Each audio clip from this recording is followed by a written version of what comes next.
All right, I think I'm going to get started and lead us off in the panel discussion. As I said in my opening remarks, this is all about breaking down barriers, and there is perception out there that how do I get involved and how do I start to get involved in importing and exporting.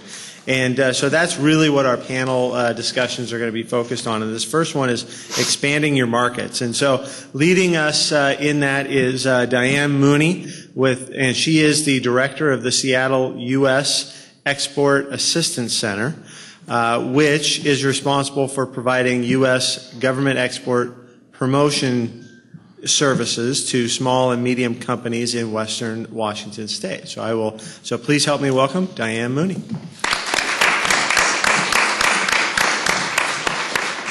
Great. Thank you, Terry. That was short and sweet. Indeed, I'm Diane Mooney, and I want to thank the mayor and Doug and everybody here for bringing this event together. What an impressive turnout, impressive group of speakers that we're going to be hearing from on the panel that I'm going to moderate. I just want to provide you with a little bit of a setup so you kind of know how this will flow.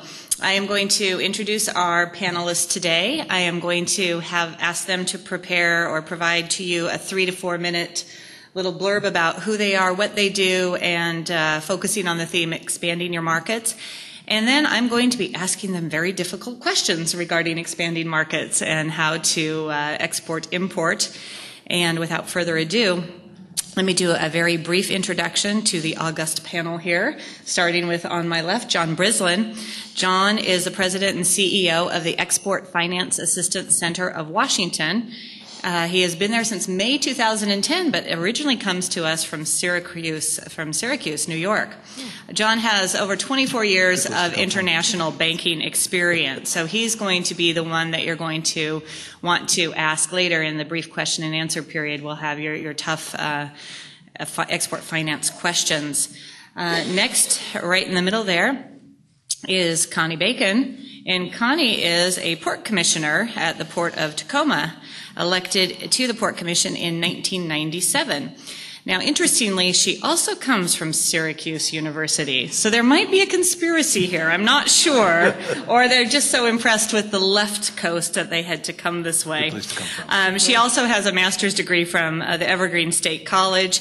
She's got a ton of experience working in the state of Washington with the World Trade Center Tacoma, and I remember Connie from the very beginning of my career when I worked for state government prior to coming to the federal service, when Connie was 8 years the special assistant, one of Governor Booth Gardner's special assistants. Moving on to her left, we have Charles Witzleben, who is president of SuperValue International. And SuperValue, for those of you who may not know about them, is the largest food distribution company in the U.S. and the third largest retailer. They're a multi-billion-dollar company. Charles has international responsibility for SuperValue. He has a large staff, and they are headquartered in Tacoma. Let's see, I'm going to scan his bio very quickly to make sure that he does not come from Syracuse, but we're in luck. He's graduated from Georgetown University, the School of Foreign Service, so where a number of my colleagues come from as well, and also has lived and worked around the world, Japan and Taiwan. So without further ado, I'm going to ask each panelist to take 3 to 4 minutes to give what we might describe as sort of an opening statement, again focusing on the theme of expanding markets. And from then, I will then ask some questions of the panelists, and then we will take your questions and answers. Starting with John. Oh, me, great. Okay, thank you, Diane. Okay. My 3-word elevator speech, Export Finance Assistance Center, our primary role is export finance matchmakers. So we'll meet with small businesses who want to export, and we can speak to how to mitigate risk and how to get paid, as well as we can introduce them to banks, non-bank lenders, and credit insurers to support their transactions. Oftentimes when a small business goes into their local bank and starts discussing their export activities and stuff, the people in the local branch, frankly, don't have that knowledge. Their bank may, in fact, have those capabilities or may not. We can sit there and basically, since we're chartered by the state and your tax dollars pay for us, we can neutrally sit down with the company and give them free education and consulting. And we're involved with a lot of the CURB grant awards, which the governor awarded $3 million to various universities to provide new to export training. So we're involved with both Highline and Impact Washington, as well as Washington State and the SBDCs, as well as University of Washington, their Center for Commercialization. So again, there's a lot of good access to programs. We also represent the Export-Import Bank of the United States, a city-state partner here in Washington State. So again, there's various federal government financing programs that can help support your export activities. Thank you very much. Thank you, John. Connie. Wow. Thank you, Diane, for having the Port of Tacoma here. You do have a port in King County. I can't think of the name of it. And but the Port of Tacoma has a very close relationship with Auburn and exporters from Auburn and from this area in Kent. And we are very pleased to welcome you to the Port of Tacoma and anything that we can do to enhance your ability to trade. I want to give some facts today so that you have an idea kind of what's going on. First of all, we are the third largest gateway to Asia, or rather, actually, the third largest gateway, period, from the United States behind Los Angeles, Long Beach, and New York, New Jersey. So we do command a very important spot in the world trade in and out of the United States. And we have great opportunities for communities like Auburn and for any companies that are wanting to get into the trade business. I want to just share with you a few numbers. The total value of two-way international trade in 2010 through the Port of Tacoma only was almost $28 billion with a B dollars.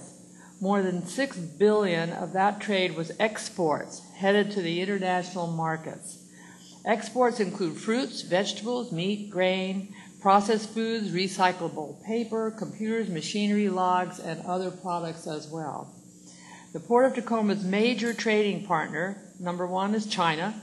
2, Japan, Taiwan, and Korea are 4 of the top 10 export markets for U.S. agricultural products. Now, that doesn't mean that you have to export ag products in order to be successful. But ag activity is very big from the state of Washington. As population and per capita disposable income increases in China and Asia, so has their ability to buy things. And we look to that market in the future to be a growing market. There are 1.2 going on 1.3 billion people in China. I often said if each one of them bought a refrigerator from the United States, we'd be in good shape. But the caveat to that is that they're learning also to make their own refrigerators. China is forecast to become the world's largest importer of food and ag products, for instance, in the very short future in the next 9-10 years. And beef consumption is forecast to increase by 32%. To reach 10.2 million tons. I mean, this is big business that we're talking about. And while these are big numbers, smaller businesses also have a role in international trade.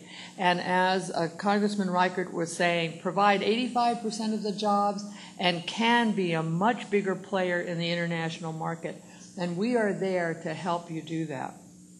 The World Trade Center Tacoma offers workshops and resources to learn how to get started and grow import and export business. And you'll be hearing from that executive director, Anthony Hempstead, this afternoon for more specifics on that. The World Trade Center and the Port of Tacoma work very closely together to enhance programs and activities having to do with building your ability to trade. Then we have a project with Fuzhou, China, which is the sister city of Tacoma, and we are working on pilot program to see if we actually can have a relationship where we have representatives there working for us, they have representatives here, either virtual or real, so that we can build that particular relationship with our sister city. And that program has facilitated more than $1 million worth of transactions. It is sponsored by the Port of Tacoma and the City of Tacoma, and our investment total has only been about $400,000. So we're on the plus side of that, even in this, kind of middling economy. Stina's Cellars is an example of a small business, a small winery in Lakewood that's created a market for its wines in Fuzhou. and including the city's 5-star hotels. So it is possible for you, with whatever it is that you have, to find a market in Asia. And there are a lot of us out here, including what Diane said and others said, my Syracuse cohort here. You know, what are the odds of having 2 Syracuse people on the same panel in Auburn, Washington? As I tell people, Syracuse is a great place to come from. Okay. I didn't live there. I only went to school there, so I don't know about that part. Other products that are currently a potential for export are, again, food products, natural foods, seafood, supplements. The Chinese are very interested in vitamins and all that kind of thing and buy it eagerly. And now that they are able to do that with the better economy, they will be a growing customer in that particular field. Industrial coatings and toys. Guess what? Chinese buy toys made in the United States. We have a grandson who, when he was small, and I was doing a lot of work with China at the time, still am as a matter of fact, and he went to a store with his mother and he was looking at toys, and he said to his mom, everything is made in China. They must really do good business over there.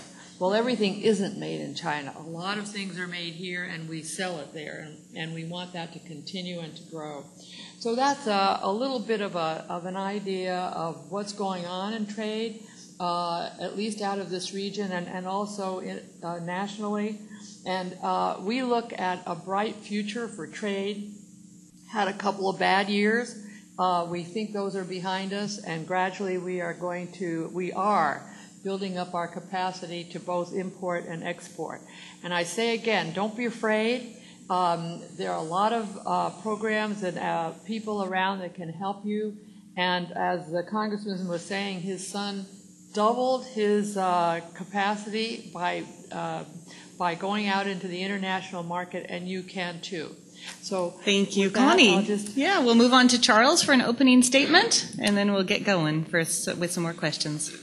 First of all, I have to say that I've known Connie for a long time, and I don't know if anybody knows anything about Big East basketball, but having gone to Georgetown and Syracuse, that's about the bitterest rivalry that exists. But we'll have a little sidebar conversation on that over lunchtime. Keep it nice. Keep it nice. Keep it nice.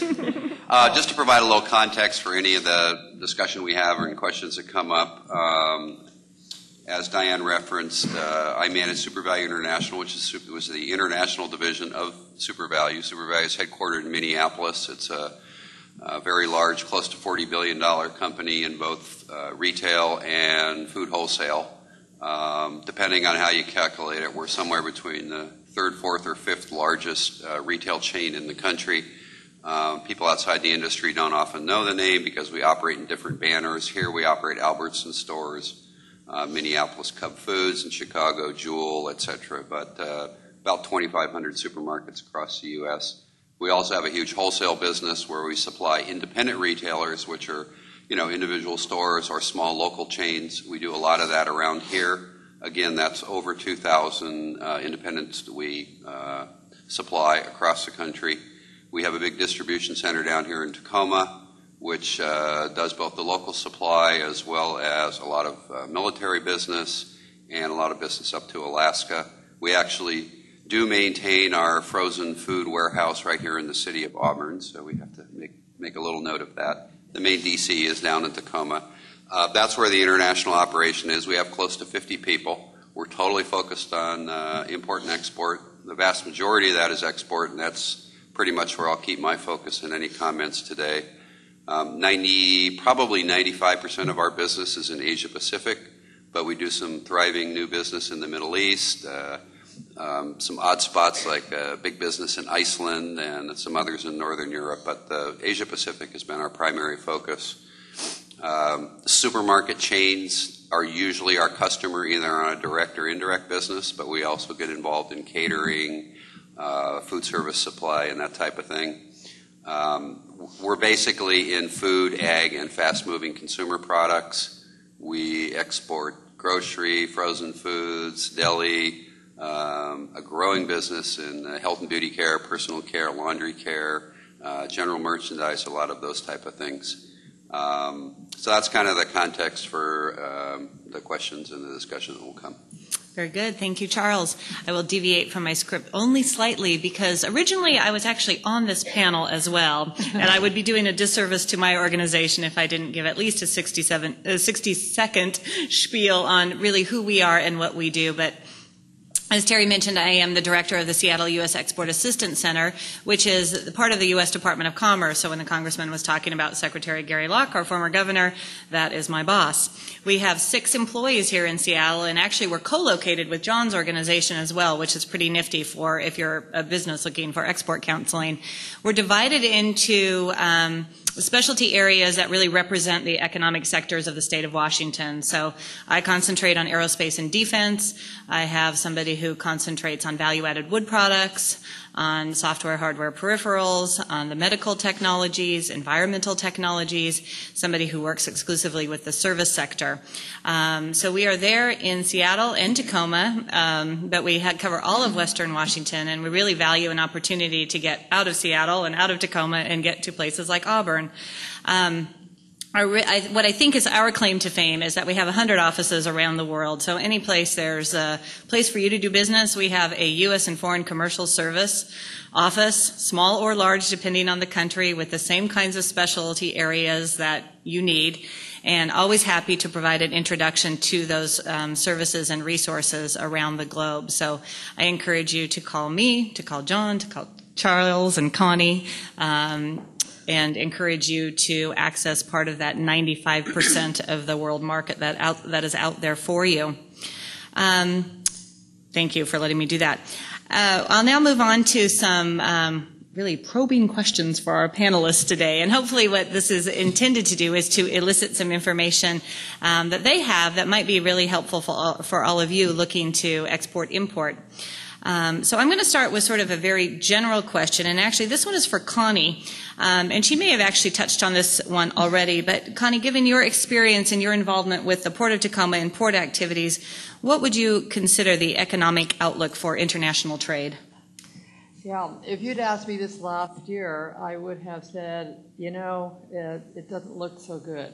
Because in between 8 and 10 was really difficult. It was difficult for the economy all over, and it was very difficult for trade, particularly the ability for shipping companies to have enough activity to be profitable.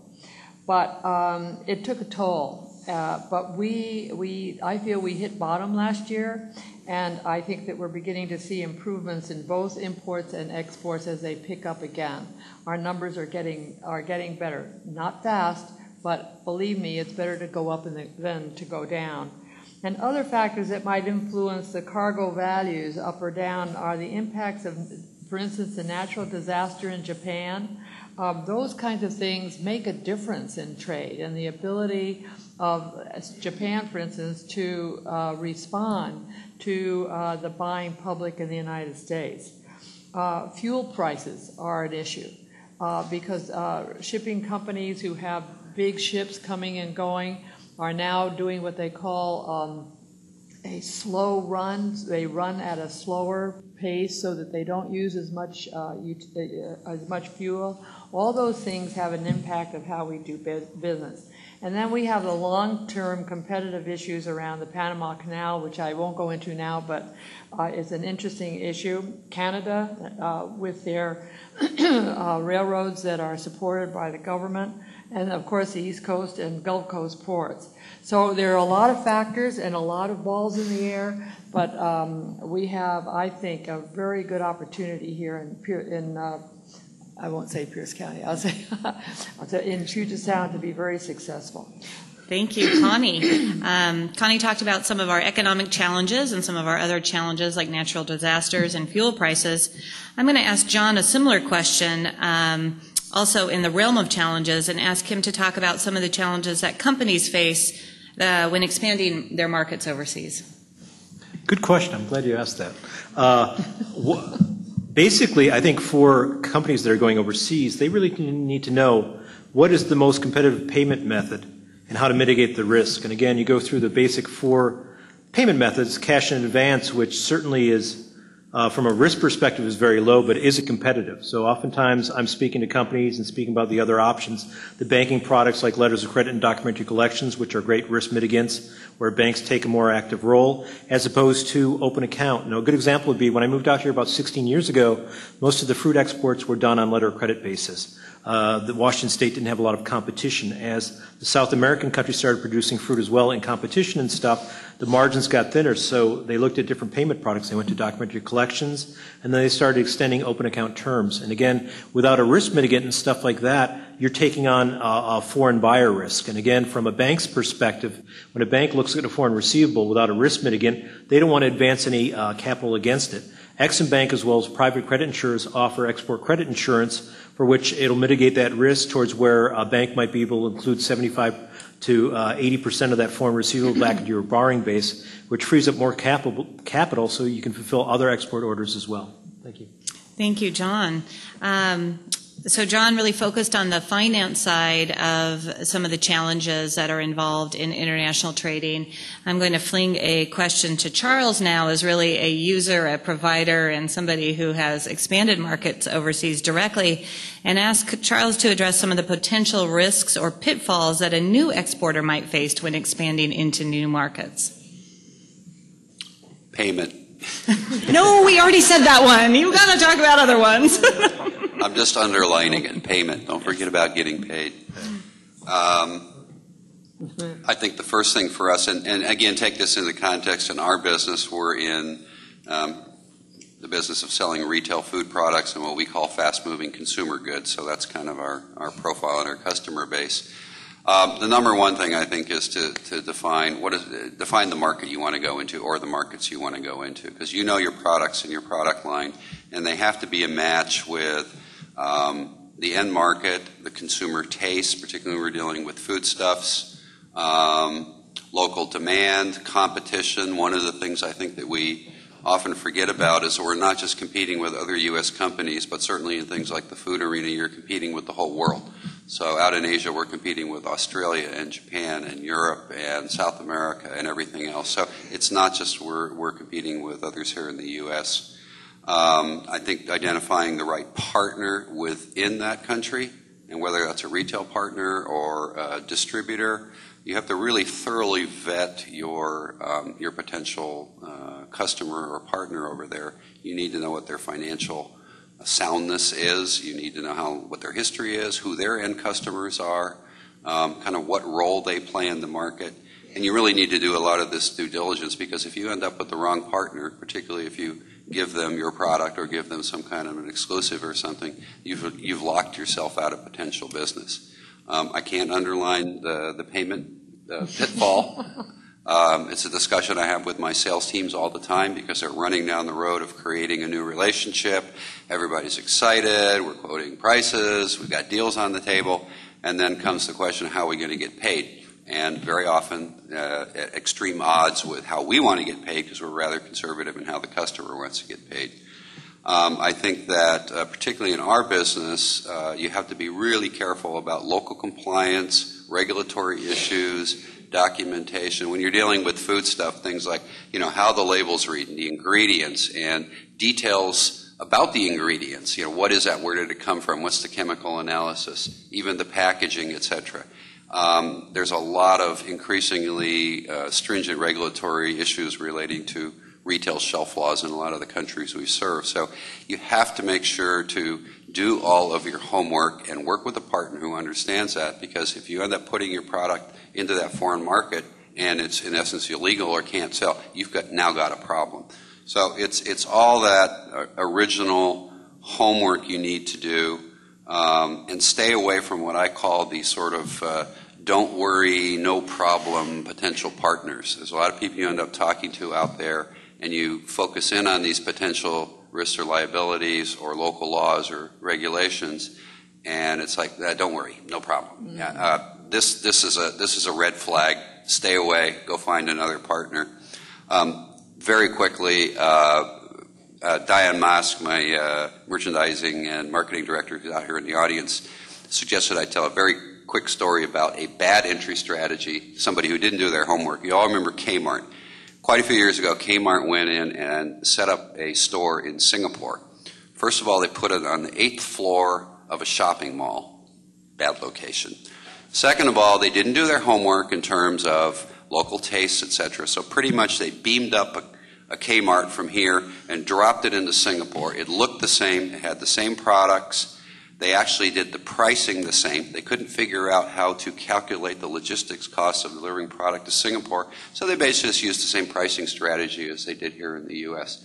The thing was an abject failure. Everybody went through, looked at it. It was the wrong products. I think they had, kayaks and just all kinds of crazy stuff in there. They lost a lot of money. They shut down the store. They got out. They never went back to Asia again, and a whole bunch of people lost their job. So again, it's doing your homework, understanding what you're getting into, and taking the time to do that analysis. Did they take the blue light with them? They took the blue light with them, Okay. And they even painted footprints from the outside of the mall so you could find this crazy place on the 8th floor. But a lot of tourists walked through there and said, wow. Wow, it was a tourist attraction. I very much appreciate the point on doing your homework. Certainly that's a big one with the agency that I work with, because on the one hand, I work in the fun exporting side of the U.S. Department of Commerce. We want you to export. We really, really, really want you to export.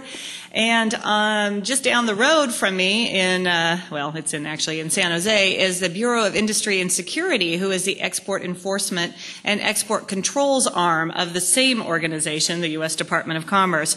So on the one hand, we encourage you. On the second hand, we license you, and we make sure that you export legally. So not so much in the food areas, but certainly when the Congressman was here talking about the aerospace sector and the defense sector, which is the one I work with, that's an incredibly important part of exporting, is making sure that you're doing so legally, understanding your export control obligations, and making sure that we don't find you in jail or fine you so you lose your business. So I'll throw in that plug in there for some of the challenges that go along with exporting, and I think the more positive way to frame that is doing your homework, absolutely, across the board. So we've talked about some of the challenges just sort of generally about exporting, but certainly there are opportunities, and one market that really exemplifies that, challenges and opportunities, is the Chinese market. So I'm going to ask Connie this particular question. What advice do you have for someone who might want to tap into that potentially very large market, but is nervous about doing business in a market that at times seems a little bit like the Wild West? Absolutely, and I can't support Charles's comments to you more strongly. Figure out how and when you will get paid. That is really, really a big thing. And understand that the Chinese culture is very different from ours. And I have found over the years when I was with the World Trade Center, and Anthony probably can give you some stories too, and now with the Port of Tacoma, we assume, or a lot of Western companies assume, that everybody else does business the way you do business, that the legal system is the same or similar, that the finance and commercial system is the same, and all the rules that we go by relative to banking and everything else is the same. It absolutely is not. You have to really police it yourself and be confident, again with homework, that what the relationships that you create will work and put the onus on the other side. And we all have horror stories. And the one that I always tell is about the company that made a deal with China for a lot of heavy equipment. I won't name the company. I don't know why not, but I won't.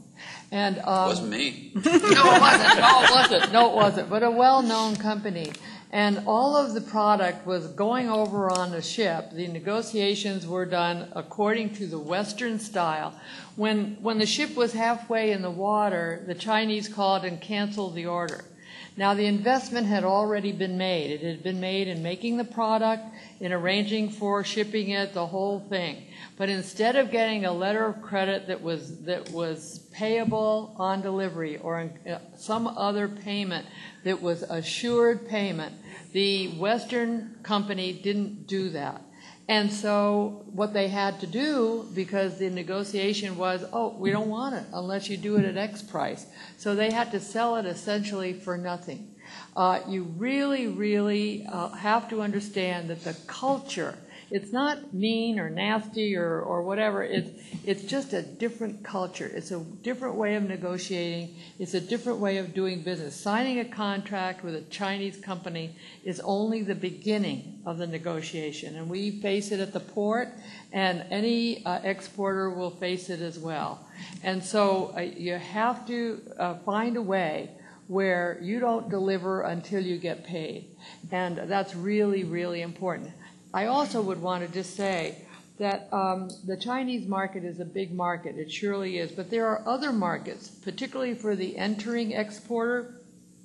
Think in terms of Canada, as an example. Think in terms of Japan, who is our second largest trade partner. And then I want to say, although it's not an international company, we, from the Port of Tacoma, trade, or I should say send and receive almost between 60 and 70% of everything that goes and comes to Alaska. Now, Alaska is offshore for us, and it's a great market to start with because the culture is the same. And so you kind of get used to exporting without having to also immediately get used to all of the differences in a different culture. So look at those kinds of things as a start as well. But have a partner. You've heard of several opportunities for help. They are out there. Use them and think Chinese, not Western. Thank you, Connie. Very good. I'm going to direct my next question to Charles. See, going out of order now to really mess things up. So, Charles, given your experience internationally, and especially in light of our conversation here about challenges and homework, doing time, doing your due diligence, can you share with the audience what sort of investment in time and resources can a company expect when expanding internationally? Lots. Thank you. Frees up some time, yeah. And it truly is lots. There may be a spot opportunity out there somewhere that just sort of lands on your desk and everything works. But that's the odds are very, very much against that. And frankly, that would only come from already having kind of a business foundation there in a given market or with customers. But you have to be patient. I mean, part of the investment in time and resources is, and I won't repeat myself, but all that homework I referenced before of figuring out your market, understanding the local rules and regulations, finding the right partner, et cetera, et cetera. Travel will be involved. At some point, you're going to have to get in and out of that market to both understand that, put a finger on the pulse, meet that partner, see them operating in their own market. I think specific market analysis as to where your products fit or don't fit, pricing strategies, understanding what your competition is. You're going to have, costs of sending, samples over. You're going to have to set up your logistics framework and ship everything through the Port of Tacoma.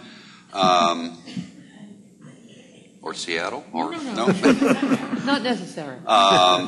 Fully understanding all those regulatory issues. You may end up, and we find in a lot of cases on food products or related, we have to end up creating a product that has an altered label. Sometimes we can sticker over that. We have to add additional information.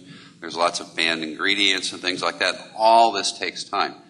In many cases, a new product, particularly in the food arena, will then have to, even though we're at a point where the business is on the table, the customers like it, they've tasted it, they want to buy it, the price is right, then they have to go through their local regulatory issues, and we have to send over samples. They have to be lab tested. We have to answer 1 million questions. That can take 3 months, 6 months. It depends. If it's Japan, it might take 6 months.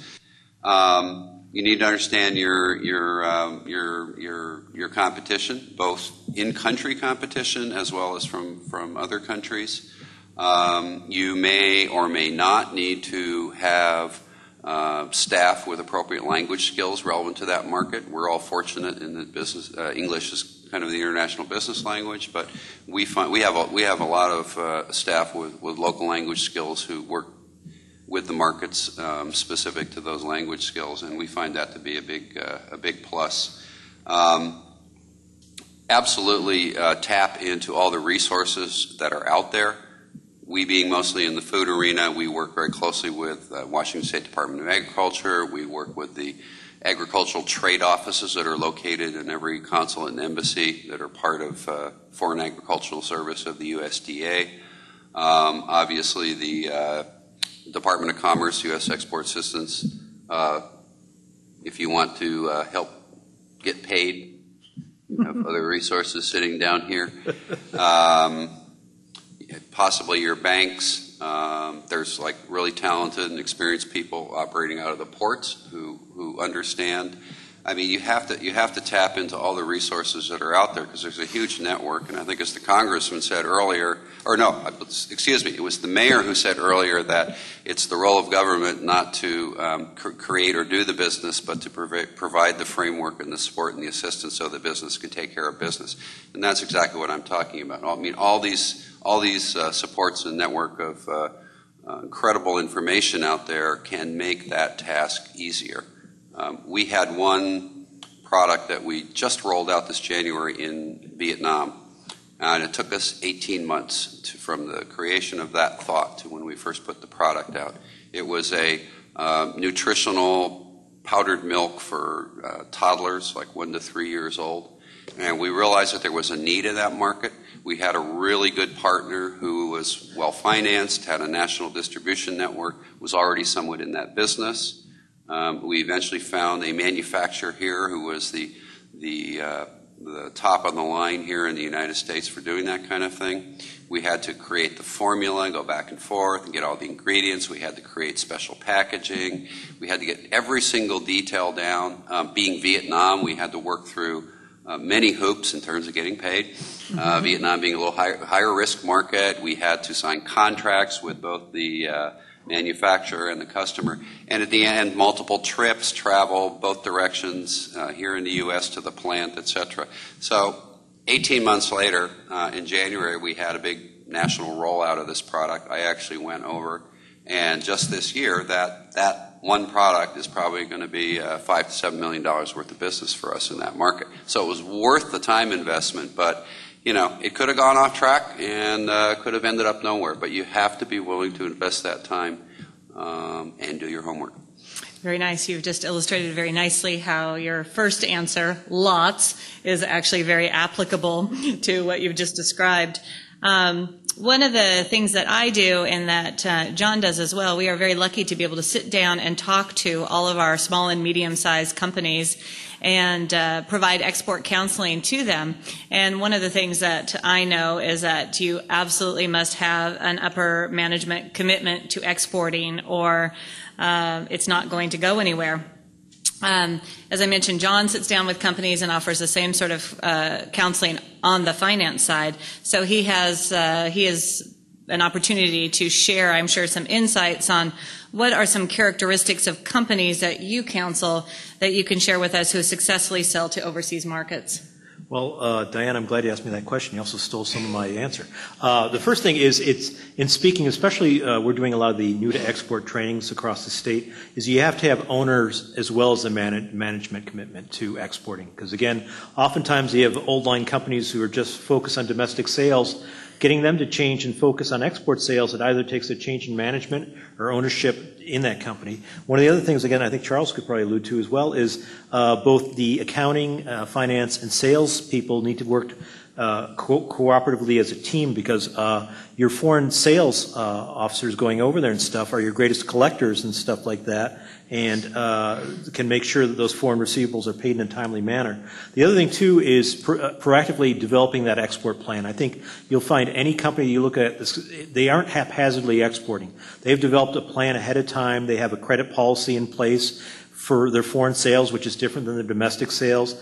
They also have a letter of credit payment instructions as well as wire transfer instructions for the various payment methods. And again, you're not going to use the same payment method in all markets. I say your risk profile in Japan as opposed to your risk profile in Vietnam are starkly different. And a one type policy payment product for all countries doesn't make any sense, and you're not going to be competitive. The other thing, too, is you need to have your service providers lined up ahead of time. A good example would be your banks. Two of the sponsors here, both Wells Fargo and Columbia Bank, offer great international services that can support trades, but you also need the support of credit as well as cargo insurance brokers, your logistics providers, international lawyers, as well as accountants. And I would suggest organizations like the World Trade Center Tacoma and stuff like that, whose a lot of the membership is these service providers. So in going to some of their affairs or looking to join them as well, it's a great opportunity for you to meet those companies that can support your export activities. Or alternatively, you can come in and meet with Diane or the Washington Commerce people or people like myself, and we'll provide referrals for that network. But again, you build your network to support exports so that when an inquiry comes in, you're ready to negotiate. Thank you, John. John has described really there is a wealth of information out there, and actually today on later panels you'll hear from Anthony with the World Trade Center Tacoma. You will hear from Andrew Crowder with the Washington State Department of Commerce. Those would be our counterparts at the state level. We are also co-located with them. And you're very, very lucky in the Puget Sound area to have a wealth of trade service providers that all work really nicely together. So we're happy to, identify a need and send that person to the appropriate place for trade service counseling. I'm going to ask, I guess, my last question, and I don't want this to seem like a gratuitous question, but I do work for the U.S. Department of Commerce, and I think many of you have heard about the National Export Initiative, which is President Obama's export initiative to double exports in the next 5 years. And actually, we are a year and a half into that export initiative already. So I'm going to ask Connie this question, as with your experience at the port, seeing goods go back and forth, and I know you're very aware of the Obama administration's export initiative. What do you think is the single most important thing a business can do to help reach the goal to double exports in the next 5 years? Do it. Thank you. So easy. We're done. Okay. That's it. Thank you. I didn't realize this statistic, but it may be interesting to you. Only 1% of U.S. companies export their goods and services. That means 99% of everybody that has goods or services in this country they do not participate in the export international sales arena. Can you imagine if even 10%, it would more than achieve the goal for new markets and new jobs that both Secretary Locke and the President are looking for. So don't be afraid, but be cautious and be flexible.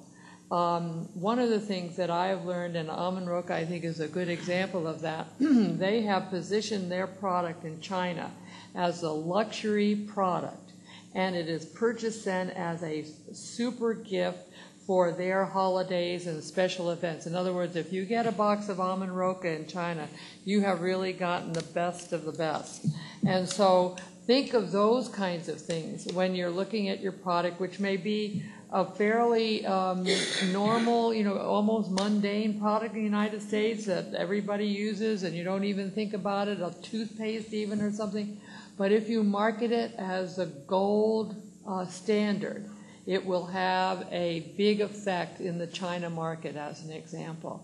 So I guess the most important thing is, which we've said now multiple times, is be prepared, because you will be disappointed if you're not, and you'll lose your money, and you don't want to do that.